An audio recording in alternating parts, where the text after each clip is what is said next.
Assalamualaikum warahmatullahi wabarakatuh. Eh, Selamat malam, Bu Anastasia Milandia selaku dosen pengampu dari mata kuliah simulasi proses metodologi. Izinkan kami dari kelompok 3 kelas C untuk memaparkan hasil diskusi kami, yaitu dengan judul Identifikasi dan Analisis Permasalahan dalam Proses Metodologi dengan Pengembangan Model Simulasi. Selanjutnya di sini ada anggota kelompok dari kelompok 3, yaitu yang pertama ada Rizky Dwi Pratiwi dengan NIM akhir 2220. Selanjutnya ada Bagus Prayoga dengan NIM 2260. Ada Ivan Valerian dengan NIM akhir 2247 dan saya sendiri Muhammad Ryan Hidayat dengan NIM akhir 2296. Eh, Baik, selanjutnya ada identifikasi permasalahan dengan latar belakangnya sebagai berikut. Eh, yang saya menjelaskan, yaitu aluminium adalah salah satu logam non-ferro yang banyak dipakai di berbagai bidang industri, mulai dari transportasi, konstruksi, sampai kemasan. Alasannya cukup jelas, logam ini ringan, tahan terhadap korosi, dan punya kemampuan mengantar panas serta listrik yang tinggi.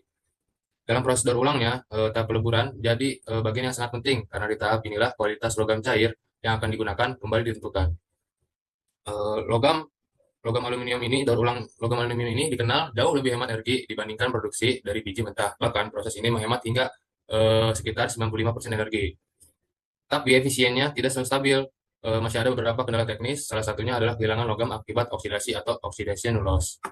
Kehilangan ini terjadi karena terbentuknya lapisan oksida di permukaan lelehan yang disebut dross. Aluminium aluminium punya afinitas yang sangat tinggi terhadap oksigen. Jadi ketika suhunya melewati 700 derajat Celcius, oksidasi mudah sekali terjadi. Akibatnya, sebagian logam ikut terperangkap dalam dross dan tidak bisa diambil kembali, sehingga menurunkan hasil dari logam murninya. Sekitar 3-8% tergantung dari jenis scrap dan kondisi atmosfer dalam tungku. Jenis dan kebersihan scrap juga mempengaruhi besar. Misalnya, scrap dari kaleng bekas minuman atau kemasan berlapis biasanya menghasilkan metalit yang lebih rendah dibandingkan scrap murni seperti kawat atau paduan tunggal. Hal ini bukan cuma menurunkan homogenitas logam cair, tapi membuat konsumsi energi dan bahan tambahan seperti flux serta agen pembersih jadi lebih tinggi. Karena itu, pengendalian oksidasi yang efektif sangat diperlukan supaya efisiensi energi dan kualitas logam tetap terjaga selama proses peleburan aluminium berlangsung. Next.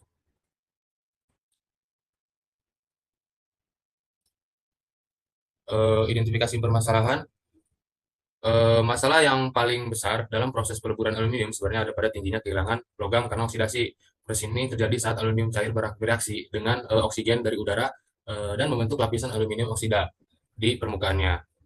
Lapisan itu lama-lama makin tebal dan terjebak di dalam sebagian logam cair sehingga terbentuklah dross yang akhirnya menurunkan efisiensi peleburan.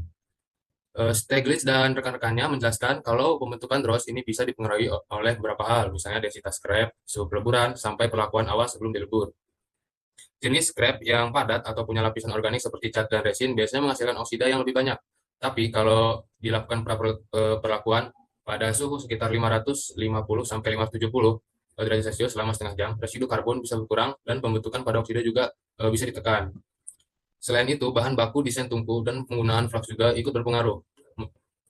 Eh, Menurut Milani dan Timeli, flux garam organik seperti campuran NaCl dan KCl dapat membantu mengurangi kontak langsung antara logam cair dan udara, sehingga proses oksidasi tidak terlalu parah. Sementara itu, hasil simulasi CFD yang dilakukan oleh Flores Salvidar dan timnya menunjukkan kalau distribusi panas yang tidak merata atau posisi pembakar yang kurang pas justru mempercepat terjadinya oksidasi dan menurunkan efisiensi proses peleburan. Secara umum, oksidasi loss ini punya banyak dampak negatif dalam proses peleburan aluminium, baik terhadap hasil logamnya maupun konsumsi energi selama peleburan berlangsung. Eh, dampak utama dari yang saya jelaskan tadi itu, yang pertama ada penurunan hasil logam karena sebagian aluminium terperangkap dalam dross lalu mengurangi efisiensi peleburannya. Yang kedua ada kualitas logam cair menurun akibat kontaminasi oksida dan berkurangnya homogenitas kimia. Yang ketiga ada konsumsi energi yang meningkat karena dibutuhkan waktu yang lebih lama untuk mencapai kondisi peleburan yang optimal. Next.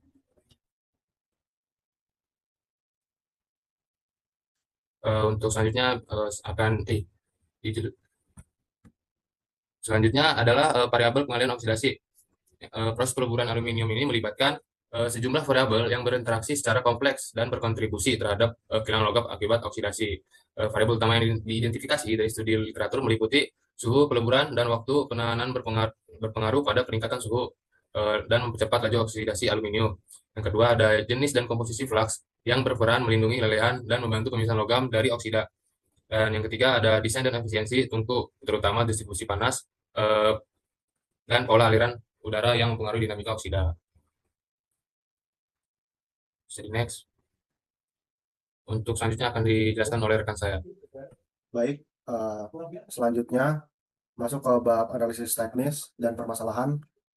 Yang pertama, kita analisis data. Uh, Pada proses peleburan aluminium sendiri, digunakan tungku berbahan bakar gas yang memerlukan keseimbangan termal yang baik untuk meminimalkan kehilangan logam akibat oksidasi.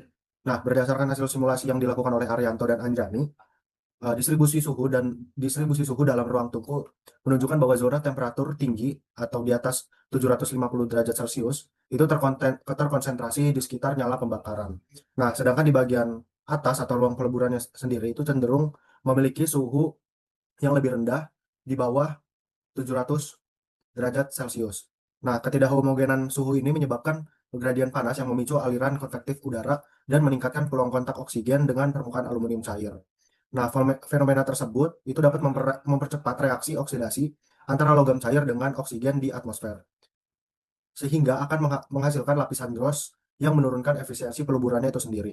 Nah, selain itu, hasil simulasi juga menunjukkan bahwa penggunaan material pelapis seperti refraktori semen dengan konduktivitas termal tinggi sekitar 1,3 hingga 1,5 WMK itu meningkatkan kehilangan panas konduktif.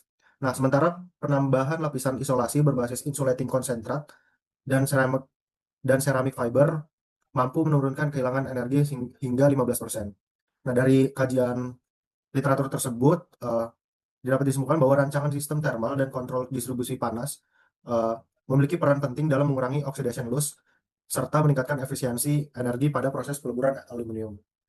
Pada tabel berikut dapat dilihat bahwa parameter teknis dan hasil analisis proses peleburan aluminium.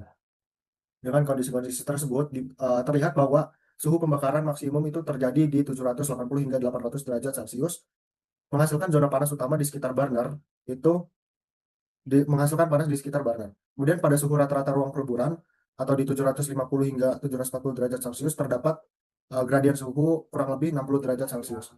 Kemudian pada kondisi energi dan kehilangan panasnya menunjukkan bahwa kehilangan panas konduktif pada dinding itu terdapat 12 hingga 15% dari total input energi yang diperlambat dengan lapisan isolasi tambahan. Kemudian pada efisiensi thermal tungku juga menunjukkan hasil 82 hingga 86%. Hal tersebut dipengaruhi oleh material refraktori dan desain burner. Nah, dampaknya terhadap oksidasi terlihat bahwa pada parameter gradien suhu tinggi di permukaan logam itu dapat menghasilkan atau mempercepat oksidasi aluminium yang menghasilkan dross sehingga dapat menurunkan hasil logamnya. Kemudian pada peningkatan laju oksidasinya juga di mana pada 1,2 kali pada suhu 750 derajat Celcius itu dipicu oleh kontak udara di ruang atas. Ya, kemudian kita masuk pada analisis permasalahan dan analisis teknis. Berdasarkan jurnal oleh Arianto dan Anjani membahas perancangan dan simulasi sebuah tungku untuk mencairkan aluminium sebanyak 5 kg. Dapat dilihat pada gambar 1 merupakan geometri dalam tungku yang digunakan oleh Arianto dan Anjani, di mana pada gambar 2.1 menggunakan aplikasi CFD pada ANSYS 19R. Bentuk dan ukurannya itu disesuaikan mengikuti bentuk silinder. Nah, pada jurnal Arianto dan Anjani, langkah-langkah yang dilakukan dalam menggunakan ANSYS-nya itu untuk menyelesaikan kasus tersebut dilakukan dengan beberapa tahapan. Nah, berikut merupakan tahapannya. Yang pertama ada geometri yang berfungsi untuk membuat geometri dari model yang akan dianalisis itu sendiri, yaitu tungkunya. Kemudian meshing atau mesh itu membuat model matematik yang digunakan dalam analisis. Mesh di sini dilakukan secara otomatis, di mana elemen yang dibentuk adalah elemen volume tetrahedron, sedangkan inisialisasinya adalah pemberian nama-nama pada beberapa bagian yang dianggap penting dalam analisa seperti inlet gas, outlet gas, laju aliran massa, lapisan-lapisan batas, dan permukaan. Kemudian masuk ke setup atau memberikan nilai dan batasan-batasan yang diambil dalam analisis. Dalam hal ini, nilai yang diberikan material diambil dari spesifikasi yang ada dalam software ANSYS. Di mana parameter beban adalah temperaturnya sebesar 760 derajat dan laju aliran massa gas sebesar 1,73 kg per second, di mana langkah selanjutnya adalah melakukan step dan jumlah iterasi yang dipakai dalam perhitungan matematik tersebut, serta memilih model matematik yang digunakan. Nah, pada penelitian ini, jumlah iterasi yang digunakan sebanyak 1000 dengan step 1. Kemudian masuk pada solution, di mana pemilihan persamaan matematik yang diambil meliputi metode yang dipakai, akurasi, dan tingkat perhitungan yang akan digunakan. Kemudian selanjutnya akan terdapat result atau hasil akhir yang diperoleh dari solutionnya itu sendiri. Dapat dilihat pada gambar 2, merupakan hasil dari simulasi pembakaran berjalan sempurna dan temperatur cawan mampu memanaskan aluminium hingga akan mencair, tetapi jumlah bahan bakar gas sangat besar, di mana dengan laju aliran massa 1,73 kg per second dengan permukaan kawi mengalami temperatur hingga 760 derajat Celcius. Selanjutnya akan dijelaskan oleh rekan saya. Oke, selanjutnya adalah pengembangan model simulasi. Boleh di next. Oke, yang pertama adalah pemodelan numerik. Pemodelan numerik ini sendiri merupakan suatu proses pemodelan yang dilakukan untuk menganalisis pengaruh suhu terhadap laju oksidasi aluminium yang terjadi selama proses peleburan. Oksidasi aluminium ini sendiri terjadi akibat reaksi antara aluminium cair dan oksigen di atmosfer tungku yang menghasilkan lapisan aluminium oksida atau DROS itu sendiri. Dari pemodelan numerik ini juga dapat diketahui atau dapat menghasilkan suatu pernyataan tentang hubungan antara laju oksidasi dan suhu yang dimodelkan menggunakan persamaan Arrhenius. Adapun persamaannya itu ialah K buka kurung T sama dengan A eksponensial buka kurung min EA atau energi aktivasi dibagi R atau konstanta gas ideal dikali T atau suhu absolut. Rumus persamaan ini pada simulasi yang dilakukan itu menggunakan parameter yang berbeda. Adapun jurnal atau penelitian dari Anjani ini menggunakan parameter A sebesar 1,0 dikali 10 pangkat 8 di S pangkat min 1. Lalu energi aktivasinya itu sebesar 1,4 dikali 10 pangkat 5 J mol pangkat min 1. Dan untuk nilai R-nya atau konstanta gas idealnya sendiri itu sebesar 8,314 J mol pangkat min 1 K pangkat min 1.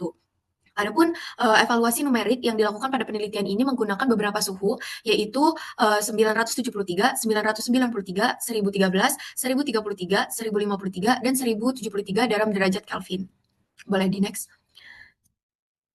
Dari pemodelan numerik yang sudah dijelaskan sebelumnya, penelitian ini dilakukan dengan menggunakan suhu yang sudah dijelaskan sebelumnya, yaitu terdapat 6 suhu, di mana menghasilkan hasil numerik yang berbeda-beda atau menghasilkan nilai K-nya itu yang berbeda-beda. Dapat disimpulkan atau dapat dilihat semakin suhu ini semakin tinggi, maka nilai yang didapatkannya ini semakin besar. Artinya hasil numerik ini menunjukkan bahwa laju oksidasi itu dapat meningkat seiring dengan peningkatan suhu operasi yang dilakukan. Selanjutnya akan dijelaskan oleh rekan saya. Baik, berikutnya adalah model simulasi yang kami lakukan menggunakan software COMSOL Multibasic. Boleh di next. Pemodelan simulasi ini menggunakan COMSOL Multibasic untuk bentuk 2D geometri dalam tungkul. Pemodelan ini digunakan untuk mengevaluasi pengaruh temperatur terhadap laju oksidasi aluminium. Dengan dimensi model lebar 3 meter dan tinggi 3,8 meter. Menggunakan parameter yang sama seperti perhitungan analitik sebelumnya. Langkah awal pada pemodelan simulasi ini yaitu membuat geometri dengan struktur model yang sudah ditampilkan sebelumnya. Lalu menggunakan fisika untuk heat transfer in solid pada seluruh domain padat kecuali untuk gasnya. Boleh di next. Pada gambar 5 didapatkan bahwa hasil menunjukkan gradien panas yang lebih kuat di bagian in wall atau dinding bagian dalam yang meredup menuju dinding bagian luar. Pada kurva sebelahnya itu perbandingan laju oksidasi untuk simulasi dan perhitungan. Perhitungan dan simulasi sama-sama menunjukkan peningkatan eksponensial terhadap nilai temperatur. Perbedaan ini berasal dari definisi suhu pada laju reaksi. Secara kuantitatif, rasio antara perhitungan hasil simulasi dengan perhitungan analitik berkisar 1:2 mengindikasi seleksi efektif T sekitar 40 K pada temperatur 973 sampai 1073 Kelvin. Boleh di next.